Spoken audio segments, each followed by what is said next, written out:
Olá pessoal, tudo bem? Eu estou gravando agora aqui com vocês porque eu quero tocar num assunto que foi pauta na minha semana 2 ou 3 vezes e de forma muito repetitiva. E então eu falei, bom, tá na hora de falar sobre esse assunto, um assunto que é muito abordado no meu trabalho e, e sempre de uma maneira meio distorcida. Eu estou falando do funcionário que está evoluindo para uma posição de gestão, uma posição de liderança e que tem que ser mão na massa. Então eu vi até alguns anúncios de vagas de emprego falando do funcionário hands-on. Eu acho lindo essas anglicanizações aí para deixar legal o que a pessoa quer que fale, que o gestor, o líder, o gerente, seja lá o que for, não pode deixar de pôr a mão na massa. E eu acho que não pode mesmo. Mas isso gera uma distorção na função que acaba penalizando, desculpa, aquele bom técnico que sempre foi reconhecido pela qualidade técnica dele e quando é guindado a uma posição superior, né, na hierarquia, continua sendo cobrado pelas capacitações técnicas dele.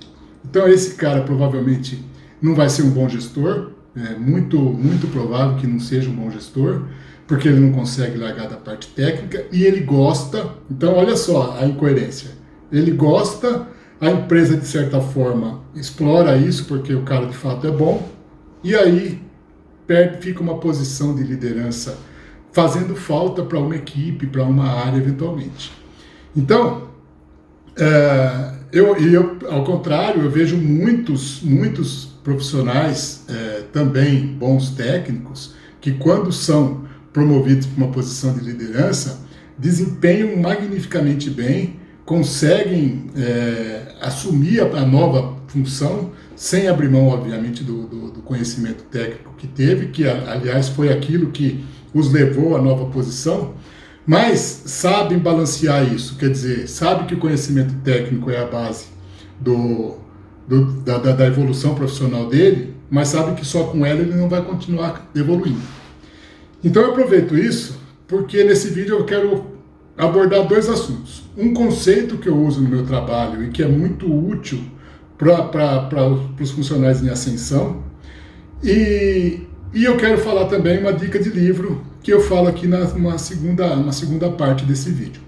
Pois bem, o conceito que eu uso e que tem sido muito útil mesmo para os meus clientes, para aquelas pessoas para quem eu dou mentoria profissional, é que a evolução profissional tem que ser fundamentada em 3 pilares.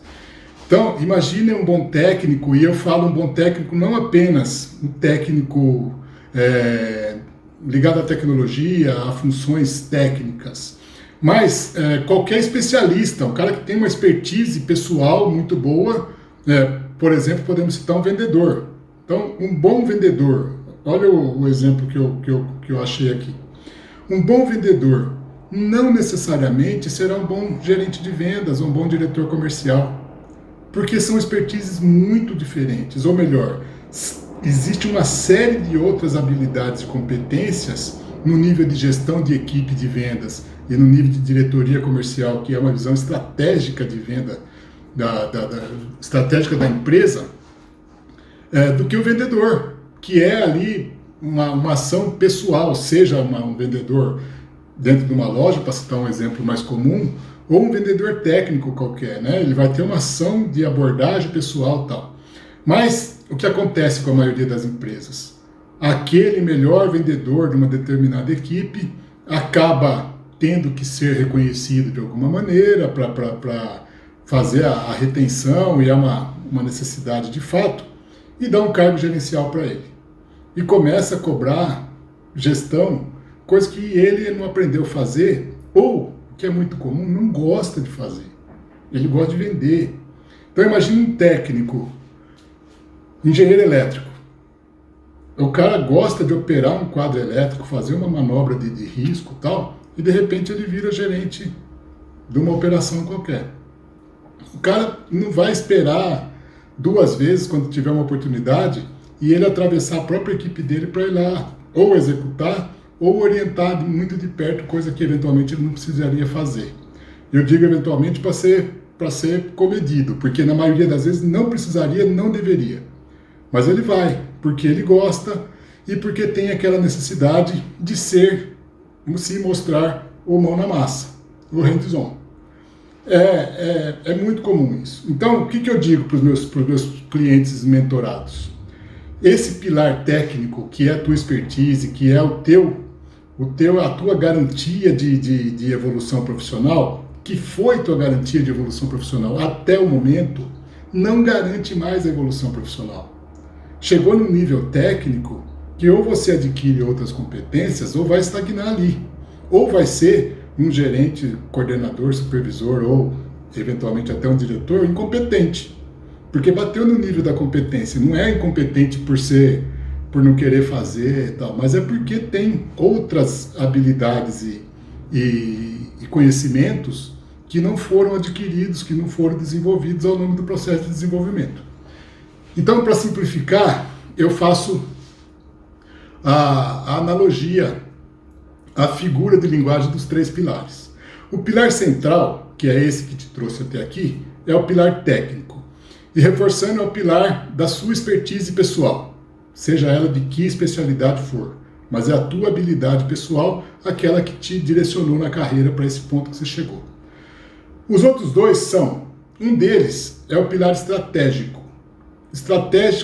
Pilar estratégico quer dizer assim, o conhecimento que você tem que ter da sua empresa, que até aquele momento, eventualmente, era parcial, era raso.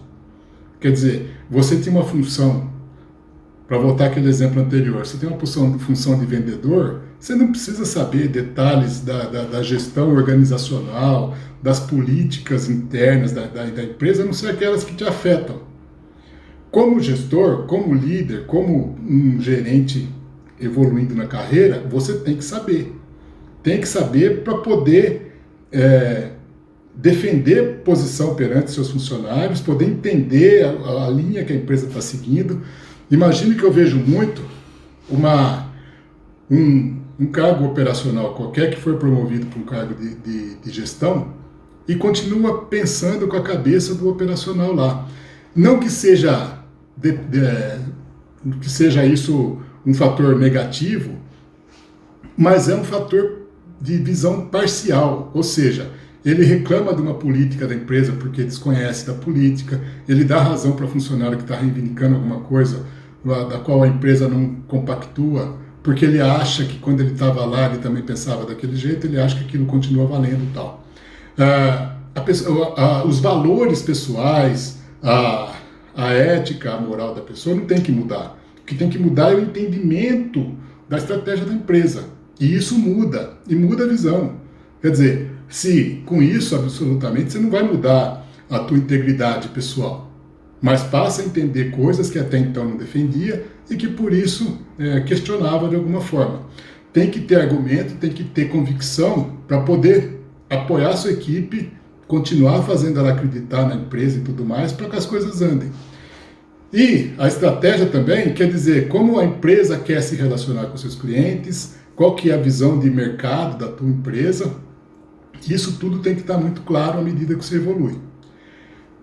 O terceiro pilar, e aí entre esses 2 que eu estou falando, o estratégico e o próximo que eu vou falar, não tem hierarquia. Para mim o central é o pilar técnico. O estratégico e o outro, que é o pilar de mercado ou comercial, eles não se diferenciam do outro.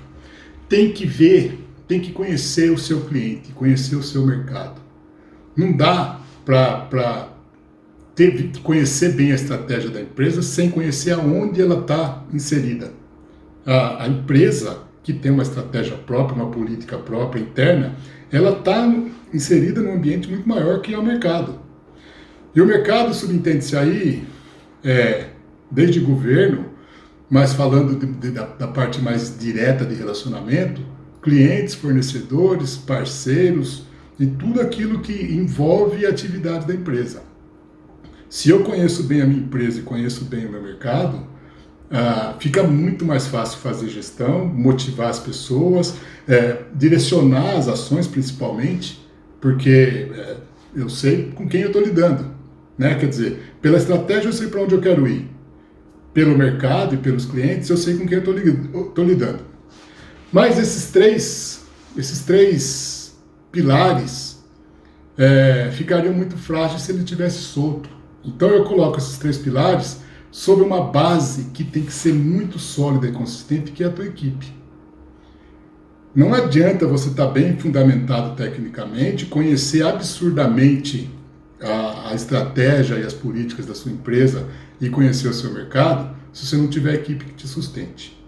Eu vejo um monte de líder dando errado e eu não falo com isso com nenhuma satisfação, mas porque se preocupa muito ali de estar transitando entre a estratégia e o cliente, fazendo política, menos do que política, fazendo politicagem, esquece da equipe.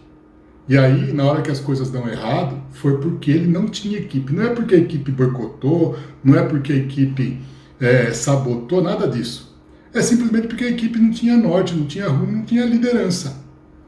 Então, pilar sólido, vamos supor assim, pilar do material mais resistente que tiver, em cima de base de areia fofa, não vai parar em pé. Então, por onde a gente começa? Quando eu vou montar esses pilares, e isso tem um trabalho, uma estratégia para isso, reforça a primeira equipe. Reforça a primeira equipe e depois vai para partir para as atuações de liderança no nível superior, no nível estratégico, no nível de entendimento, de evolução profissional que te garanta. Por quê? Porque a equipe, ela retroalimenta o líder. Eu falei isso aqui num vídeo recente. Uma equipe forte torna o líder forte consegue repassar, reconhecer e capacitar melhor essa equipe. Não é reconhecer dando bônus e prêmio, nada disso, não. Mas ele repassa o conhecimento e a segurança que ele tem na operação do negócio dele, ele repassa para a equipe. Então, é um círculo virtuoso, mas não é um círculo, na verdade é uma espiral que sobe. Não é que fica rodando no vácuo. Ela vai subindo. O líder é reforçado pela equipe, que reforça o líder, que reforça a equipe, que reforça... E isso vai gerando imagine uma centrífuga, conforme vai rodando, vai saindo o excedente. Isso vai gerando uma série de promoções internas, de preparação de bons profissionais, que a equipe ganha uma visibilidade interna, principalmente, interna em primeiro lugar, e no segundo lugar no mercado, que é um absurdo. Então, equipes de alta performance funcionam assim. Quando as melhores equipes que eu tive, quando era gestor de equipe, eu perdia muito funcionário para a minha própria empresa, porque precisava de alguém com uma capacitação melhor, maior, ou até uma motivação diferenciada para o trabalho, e a gente conseguia desenvolver isso internamente nas minhas equipes. O banco, no caso eram bancos, vinha buscar comigo. Ô Luiz, dá para ceder? Não dá, lógico, vai, né? Se for melhor para ele, a pessoa quiser, ou ela, mas se a pessoa quiser, for melhor para ela, vai. E a roda continua, e mais gente vai entrando e mais gente vai se capacitando. Dito isso, eu reforço. Lembra que para você evoluir profissionalmente, você tem que se fundamentar primeiro na sua principal expertise, na sua capacitação técnica. Então, se você é um contador, seja o melhor contador do mundo, né? É o seu pilar central. Para construir os outros 2 pilares, você tem que ter uma equipe. Aí, eventualmente, você já foi promovido para gestor, de coordenador, supervisor, seja lá o que for, um cargo inicial de liderança, mas você tem que fazer uma equipe forte, que você confie, que confie em você. E aí, monta os outros 2 pilares. O pilar estratégico, ou seja, conhecer profundamente, detalhadamente a tua empresa e os rumos que ela quer seguir. E o teu mercado, teus clientes, teus parceiros, teus fornecedores, até legislações e tudo mais que envolva aquela empresa e especialmente o teu negócio. Para complementar isso, eu quero dar uma dica de livro que é esse livro aqui, Pipeline da Liderança, do Rancharan, Stephen Drotter e James Noel. O Pipeline da Liderança, ele fala que o desenvolvimento de líderes como diferencial competitivo. É uma coisa que eu acredito muito. Empresa forte, competitiva no mercado, com rentabilidade suficiente, que está entregando as metas do acionista até o funcionário mais raso lá, é fundamentado em liderança diferenciada. E ele fala, seguindo aqui essa questão, né, corroborando isso que eu falo, ou melhor, eu me apoiando nisso que esses autores consagrados falam, principalmente o Rancharan, eles falam da linha de desenvolvimento de liderança que vai construindo a liderança na medida em que vai abrindo mão da execução, da tarefa, da mão na massa. Por isso que eu falo que é um pouco contraditório que as empresas querem hoje.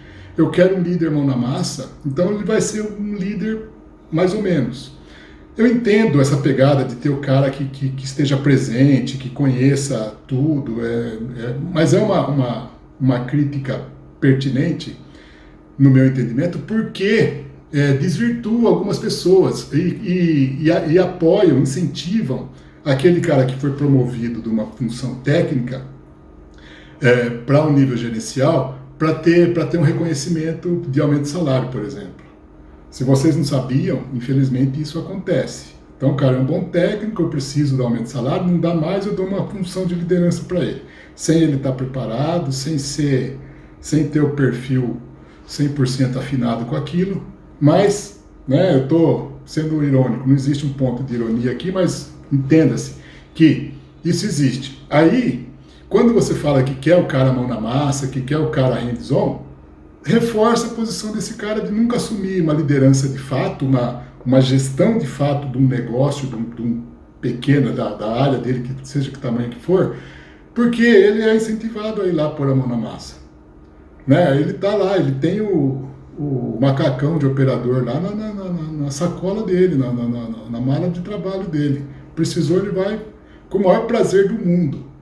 É bom, é legal numa emergência, numa situação extrema, numa situação em que isso seja imprescindível, porque senão não é para fazer. Então, eu só critico muito isso por causa desse reforço. Aqui nesse livro, os autores falam da evolução da liderança. Então, aqui já no sumário, tem aqui as 6 passagens da liderança. De gerenciar a si mesmo para gerenciar outros. Então ele põe lá, na base da pirâmide, está o operador, aquela pessoa que executa tarefas e não gerencia ninguém.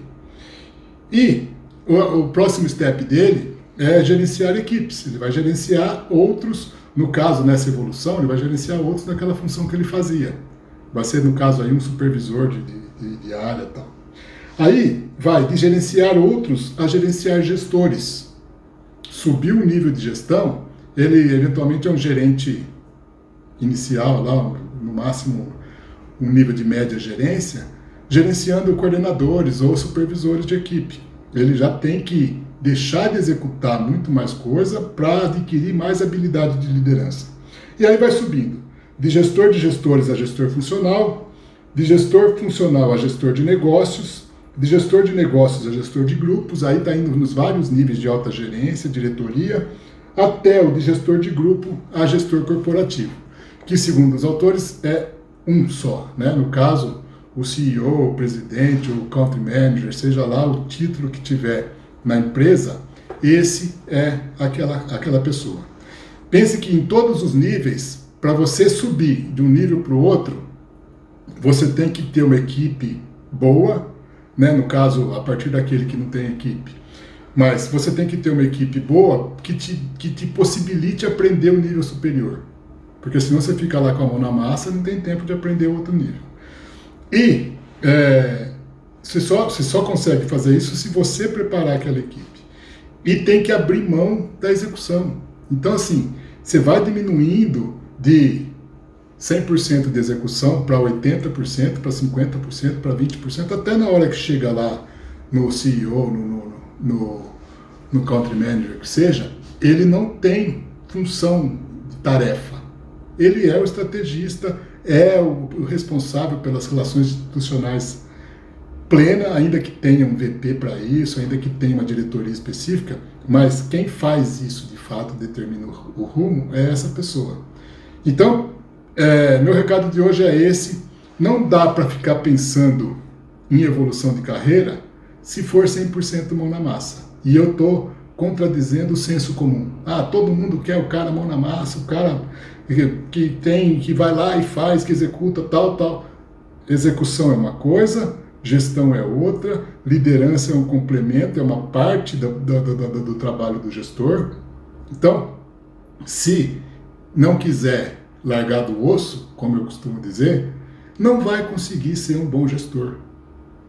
Então, tenha uma boa equipe, tenha quem execute com primazia, confie nas pessoas, capacite as pessoas e seja você esse líder, esse gestor que você quer ser. Seja dentro de uma empresa, de uma grande corporação com vários cargos a ser galgado, ou seja um empreendedor que monta uma equipe sólida para poder pensar estrategicamente na empresa, desenvolver a empresa e tenha quem entrega aquilo que você idealizou, aquilo que você quer vender.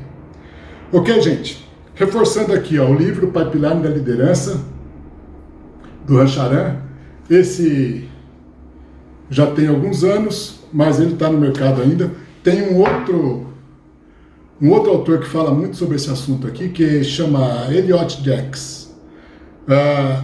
O Elliot Jaques é um médico que estudou profundamente as organizações, e é por estranho que pareça, né, um médico, mas ele se especializou no estudo das relações organizacionais. E ele tem uma teoria, mas ele já é mais antigo, não é contemporâneo nosso. Ele nasceu em 1917, eu não me lembro quando ele faleceu, mas ele tem uma experiência muito legal. Não tem muitos livros dele no mercado, a não ser títulos em inglês e tal, mas tem muito texto dele na internet. O nome é Elliot Jaques. Então, isso eu procuro esses autores para melhorar e consolidar os meus conceitos criados lá no campo de batalha, trabalhando lá na gestão, junto com os meus clientes, junto com aquelas pessoas que estão procurando evoluir em suas equipes e no seu processo de liderança. Ok? Obrigado e continue assistindo nossos vídeos, o canal no YouTube, a página no Facebook e o perfil no Instagram, todos no nome de Luiz Eduardo Neves Loureiro. Vai ter conteúdo novo todo dia praticamente, e eu agradeço muito ter me ouvido até aqui e desejo muito sucesso, alegria e felicidade para vocês.